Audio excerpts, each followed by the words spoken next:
Hello friends, आज के इस वीडियो में मैं आप लोगों से जेएसएससी के द्वारा जो लैब असिस्टेंट के लिए काउंसलिंग का प्रोसेस किया गया था, उसके बाद ज्वाइनिंग लेटर के मिलने से लेकर के आपके विद्यालय में ज्वाइन करने तक के सारे प्रोसेस के बारे में डिटेल में चर्चा करूंगा।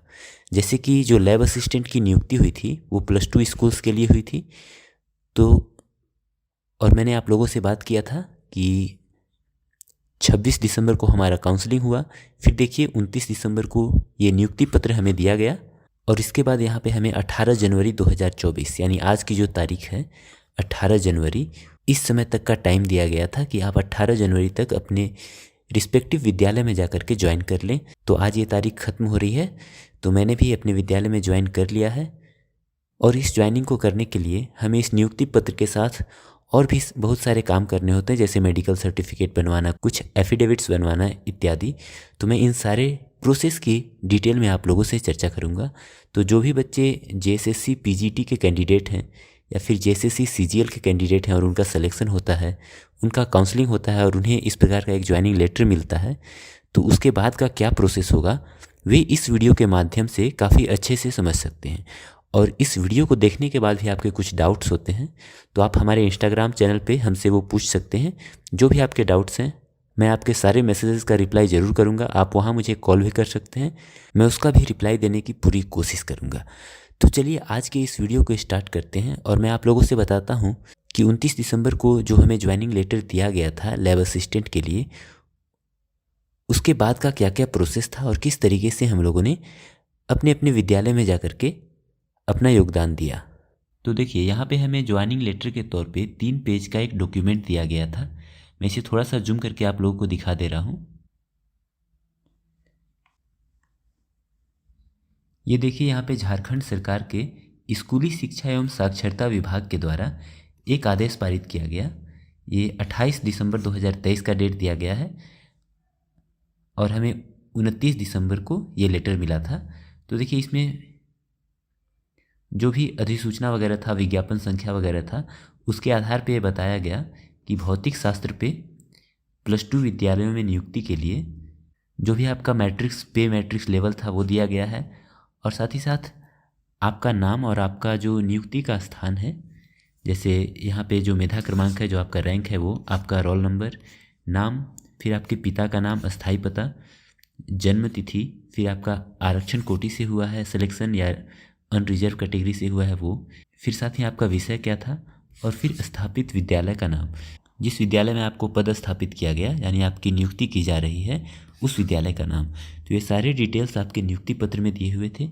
और उसके बाद जब आप आगे बढ़ेंगे तो देखिए यहाँ पे कब तक का समय आपको दिया गया था, तो 18 जनवरी 2024 यानी तकरीबन 20 दिन का समय दिया गया था। जब आपको ज्वाइनिंग लेटर मिलेगा उसके बाद हमें 20 दिन का टाइम दिया गया था। तो आप ये मान के चल सकते हैं कि 15 से 20 दिन का समय आमतौर पे दिया जाता है। ज्वाइनिंग लेटर के मिलने के बाद आप इतने दिनों के अंदर ज्वाइन कर सकते हैं। और किसी कारण से आप अगर ज्वाइन नहीं कर पाते हैं 18 तारीख तक, तो आपकी नियुक्ति को स्वतः समाप्त समझ लिया जाएगा। यानी उसके बाद आप ये दावा नहीं कर सकते कि अब 19 तारीख को मैं जा रहा हूँ ऑफिस में और बोल रहा हूँ कि मुझे ज्वाइन करा दीजिए, तो आपके एप्लीकेशन को वहाँ एक्सेप्ट नहीं किया जाएगा। तो आपको ध्यान देना है कि जो भी टाइम लिमिट है उस दिन अपराह्न तक आपको अपना योगदान दे देना है। हालांकि इसे एक्सटेंड कराने का तरीका भी होता है, फिलहाल हमारे डिस्कशन का टॉपिक वो नहीं है, तो इसीलिए मैं इस वीडियो में उस पर बात नहीं कर रहा हूँ। अगर आप इसे और एक्सटेंड कराना चाहते हैं तो आप अपने डिपार्टमेंट में अपने जो जिला शिक्षा पदाधिकारी का ऑफिस है वहाँ पर जा कर के आप बात कर सकते हैं और इसे एक्सटेंड करा सकते हैं। और फिर आगे कुछ कुछ बातें दी गई हैं कि आपको किन किन कंडीशंस पे रखा जा रहा है और आगे का प्रोसेस क्या होगा। जैसे आपका डॉक्यूमेंट को फिर से सत्यापित किया जाएगा, उसके बाद ही वेतन आदि का भुगतान किया जाएगा। और फिर आपको देखिए योगदान के समय एक शल्य चिकित्सा पदाधिकारी के द्वारा प्रदत्त चिकित्सा प्रमाण पत्र भी बनवाना पड़ेगा। फिर आपको जो 5 फोटोग्राफ्स ले जाने हैं उनकी जानकारी दी गई है। फिर एक यह शपथ पत्र आपको देना होगा कि किसी फौजदारी मुकदमे में आप न्यायालय द्वारा दंडित नहीं किए गए हैं या आपके विरुद्ध कोई ऐसा मुकदमा नहीं चल रहा है।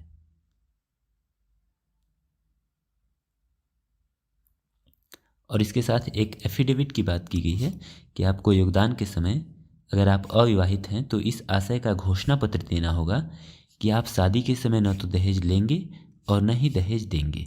तो इसके लिए एफिडेविट भी बनवाना पड़ेगा। मैं आपको फॉर्मेट दिखाऊंगा कि मेडिकल सर्टिफिकेट और ये जो एफिडेविट है या शपथ पत्र है, घोषणा पत्र है, इसका क्या फॉर्मेट होता है, मैंने किस तरीके से इस घोषणा पत्र को बनाया, उसका एक प्रॉपर फॉर्मेट मैं आप लोगों को आगे दिखाऊंगा। फिलहाल मैं सिर्फ नियुक्ति पत्र की बात कर रहा हूँ। ये सेकेंड पेज हमारा हो गया और फिर देखिए ये तीसरा पेज है। तो ये आपका टोटल 3 पेज का नियुक्ति पत्र हमें मिला था और ये 29 दिसंबर को हमें मिला था और हमें 18 जनवरी 2024 तक का समय दिया गया ज्वाइन करने के लिए। ठीक है, यहाँ तक बात हो गई। अब देखते हैं कि इसके बाद आपको क्या करना है। तो पहले आपको इसमें जो भी बातें लिखी गई हैं सारी बातों को अच्छे से पढ़ना है। मैंने यहाँ पे संक्षेप में आपको बता दिया कि आपको और किन किन सर्टिफिकेट्स की आवश्यकता है। तो देखिए यहाँ पे हमने मेडिकल सर्टिफिकेट की बात की थी। तो मेडिकल सर्टिफिकेट के लिए आपको जो सदर हॉस्पिटल होते हैं अलग अलग ज़िलों में, जो सरकारी हॉस्पिटल्स होते हैं, वहाँ पे आपको जाना है और वहाँ पे आपको एक 5 रुपये की पर्ची कटवानी पड़ेगी और आपको ये बोलना होगा कि ये पर्ची कटाने का कारण क्या है कि आपको मेडिकल सर्टिफिकेट बनवाना है सरकारी नौकरी के हेतु। और फिर आपको एक फॉर्म खरीदना पड़ेगा। आप बाहर किसी भी जेरोक्स दुकान में जहाँ पे फ़ोटोकॉपी वगैरह होते हैं या किताब दुकान में जा कर के आप ये फॉर्म खरीद सकते हैं जो कि मेडिकल सर्टिफिकेट के लिए होता है। ये भी एक 3 पेज का सर्टिफिकेट था। कुछ इस तरीके का ये सर्टिफिकेट दिखता है, आप यहाँ देख सकते हैं। ये पहला पेज है, ये सेकेंड पेज उसी का कॉपी है और ये तीसरा पेज है।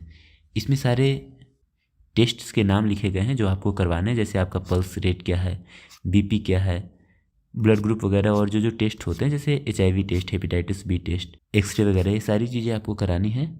आपका वेट, हाइट, सारी चीज़ें मेजर की जाएंगी और फिर जो वहाँ के सिविल सर्जन होंगे उस अस्पताल के, वो वहाँ पे अपना साइन करेंगे और ये जो सर्टिफिकेट है ये आपको देंगे। यही वाला सर्टिफिकेट आपको दिया जाएगा। एक कॉपी आपको दिया जाएगा और एक कॉपी वे खुद अपने पास रख लेंगे। आपको थोड़ा इसमें दौड़ धूप करना पड़ेगा, कुछ पैसे खर्च करने पड़ेंगे और ये डॉक्यूमेंट आसानी से बन जाएगा। अगर आप इसके बारे में और डिटेल से जानना चाहते हैं, आपको ये डॉक्यूमेंट बनवाना है, तो आप इंस्टाग्राम पे मुझे मैसेज करें, मैं आपको पूरा प्रोसेस वहाँ पे और अच्छे से बता दूँगा।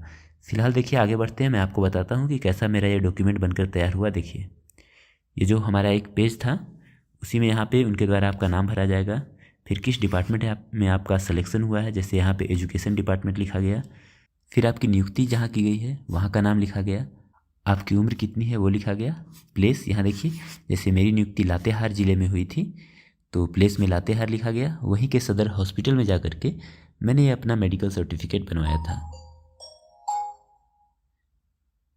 फिर यहाँ पे देखिए जो दिनांक है वो दिनांक लिखा जाएगा जिस दिन आपका ये सर्टिफिकेट बना। यहाँ पे आपको अपना थंब इम्प्रेशन देना होगा। फिर जो सिविल सर्जन है वो यहाँ पे साइन कर देंगे और आपका ये सर्टिफिकेट तैयार हो जाएगा। तो हमारा यहाँ पे मेडिकल सर्टिफिकेट बनकर तैयार हो गया। एक बार मैं फिर से रिपीट करता हूँ आपको क्या क्या करना है। इसके लिए आपको एक 5 रुपये की पर्ची कटानी है, फिर ये फॉर्म खरीदना है, फॉर्म लेकर के जाना है सिविल सर्जन के पास और वहाँ पे जो जो टेस्ट कराने के लिए आपको बोला जाएगा वो टेस्ट करवाना है। कुछ घंटे का समय लगेगा, सारे टेस्ट आपके हो जाएंगे। फिर आपको सर्टिफिकेट की एक कॉपी दे दी जाएगी और इसका एक दूसरा कॉपी वे खुद अपने पास रख लेंगे। अब चलिए बात कर लेते हैं कि शपथ पत्र या जो एफिडेविट बनवाना है वो आपको कैसे बनवाना है। जैसे देखिए मेरी जो नियुक्ति हुई थी वो लातेहार ज़िले में हुई थी, तो मैंने ये सारा अपना डॉक्यूमेंट लातेहार से बनवाया। जैसे मेडिकल था वो लातेहार सदर हॉस्पिटल से। फिर ये जो एफिडेविट है वो लातेहार का जो कचहरी है वहाँ पे मैं गया और वहाँ पे बोला कि मुझे एक एफिडेविट बनवानी है नौकरी के लिए, जिसमें मुझे ये लिखना है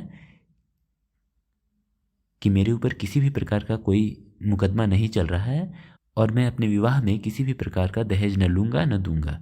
तो देखिए आपको सबसे पहले कचहरी जाना है और एक फॉर्म खरीदना है एफिडेविट वाला, और जो भी एफिडेविट बनाने वाले लोग वहाँ बैठे रहते हैं उनसे टाइपिंग वगैरह करा लेना है। यहाँ पे देखिए और भी कुछ बातें लिखी गई हैं, जैसे कि मेरी जन्म तिथि यह है, मेरी नियुक्ति किस विद्यालय में हुई है, किस पद पे हुई है, फिर मेरा विषय क्या था, मेरा रोल नंबर क्या था, मेरे सारे डॉक्यूमेंट्स सही थे और मेरे ऊपर किसी प्रकार का आपराधिक या फौजदारी मुकदमा दर्ज नहीं है, और अगर ऐसा कुछ पाया जाता है तो मेरी जो नियुक्ति है वो रद्द की जा सकती है। फिर आपको यहाँ पे अपना साइन कर देना है। इसी तरह के आपको 2 एफिडेविट्स बनाने हैं। आप चाहें तो एक ही एफिडेविट बना करके भी जा सकते हैं, लेकिन सारे लोग वहाँ पे 2 एफिडेविट बनवा रहे थे तो मैंने भी 2 एफिडेविट बना लिया। कुछ लोग एक एफिडेविट के साथ भी गए थे, उनका काम हो गया था। तो आप चाहें तो एक ही एफिडेविट में सारी डिटेल्स लिख करके आप उसे जमा कर सकते हैं। तो ये मेरा पहला एफिडेविट था। फिर देखिए वैसा ही एक दूसरा एफिडेविट था, इसमें भी वही सारी बातें लिखी गई हैं। फिर इन दोनों एफिडेविट के ओरिजिनल कॉपी और आपका जो मेडिकल सर्टिफिकेट है उसका ओरिजिनल कॉपी, इसको लेकर के और साथ में आपके जितने भी डॉक्यूमेंट्स हैं जो आप डॉक्यूमेंट वेरिफिकेशन के समय ले गए थे, उन सारे डॉक्यूमेंट्स के 2 सेट कॉपी करा करके सेल्फ अटेस्ट करके जो जिला शिक्षा पदाधिकारी यानी जो डीईओ का ऑफिस होता है, आप वहाँ जाएंगे और सारे डॉक्यूमेंट्स के फ़ोटोकॉपी और ये 3 ओरिजिनल डॉक्यूमेंट्स अटैच करके साथ में जो 5 फोटोग्राफ्स अटैच करने हैं उन्हें अटैच करके एक एप्लीकेशन लिखेंगे जिला शिक्षा पदाधिकारी के नाम पे कि मैं इतने तारीख को पूर्वाह्न में या अपराह्न में आपके ऑफिस में योगदान कर रहा हूँ, कृपया मेरा योगदान स्वीकृत करें। तो ऐसा करके एक एप्लीकेशन लिख करके आपको वहाँ जमा कर देना है। और एक बात और ध्यान रखें कि जो भी आप ये 3 ओरिजिनल डॉक्यूमेंट जमा कर रहे हैं, मेडिकल और 2 एफिडेविट, इनके 2-4 कॉपी करा करके आप अपने पास रख लें, क्योंकि आगे जब आप स्कूल में जाएंगे तो वहाँ भी आपको इन फ़ोटोकॉपीज़ को जमा करना होगा। तो यहाँ पे आपने इन 3 ओरिजिनल डॉक्यूमेंट्स और सारे सर्टिफिकेट्स के फ़ोटोकॉपी और इसके अलावा 2 और डॉक्यूमेंट्स, एक आधार कार्ड और एक पैन कार्ड, इन दोनों का फ़ोटोकॉपी और 5 फोटोग्राफ्स और एक जो एप्लीकेशन आपने लिखा था जिला शिक्षा पदाधिकारी के नाम पे, वो एप्लीकेशन, इन सारी चीज़ों को अटैच करके आपको डीईओ ऑफिस में जमा कर देना है एक फ़ाइल में बंद करके। फिर वहाँ से जो जिला शिक्षा पदाधिकारी हैं वो साइन करके उसी दिन, अगर आप पूर्वाह्न में योगदान करते हैं तो आपको उसी दिन अपराह्न में वहाँ से विरमित कर दिया जाएगा और एक लेटर दिया जाएगा। वो लेटर कुछ इस प्रकार का होगा, देखिए।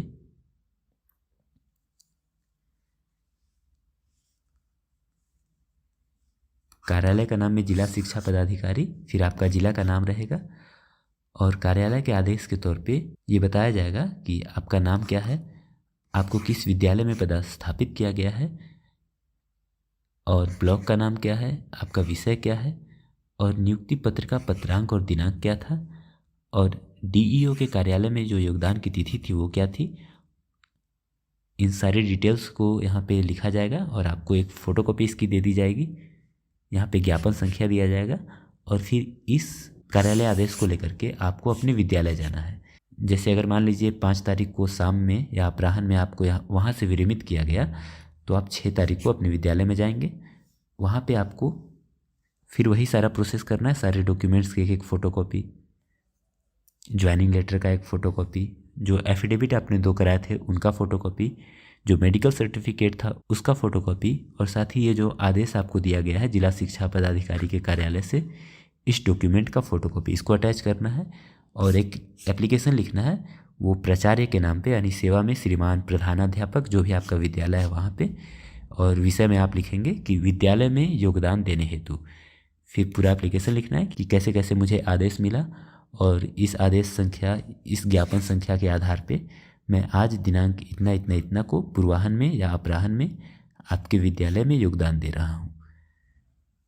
फिर वहाँ पे आपके योगदान को एक्सेप्ट कर लिया जाएगा, रजिस्टर में आपका नाम वगैरह लिखा जाएगा और उसी दिन से आपका जो अटेंडेंस है वो विद्यालय में बनने लगेगा। और फिर इसके बाद आप रेगुलर तौर पे प्रतिदिन आपको विद्यालय जाना है जैसे और शिक्षक जाते हैं। फिलहाल मैं पिछले 10-12 दिनों से लगातार विद्यालय जा रहा हूँ और इसी कारण से विद्यालय के कार्यों में थोड़ा व्यस्त रहने के कारण ये आज का जो वीडियो है वो काफ़ी लंबे समय के बाद आप लोगों के सामने आ रहा है। हालांकि अब मैं यहाँ पे सेटल हो गया हूँ तो अब मैं कोशिश करूँगा कि इस तरीके के जो भी इन्फॉर्मेटिव वीडियोज़ हैं, जैसे इसके बाद का प्रोसेस और क्या है, जैसे अभी हम लोगों का जो बायोमेट्रिक अटेंडेंस वगैरह होता है वो सब नहीं बन रहा है, फिर डॉक्यूमेंट वेरिफिकेशन के लिए कुछ डिमांड ड्राफ्ट वगैरह बनवाना पड़ता है, तो इसका क्या प्रोसेस होगा इसके लिए मैं आपको आगे की वीडियो में आपको इन्फॉर्म कर दूंगा।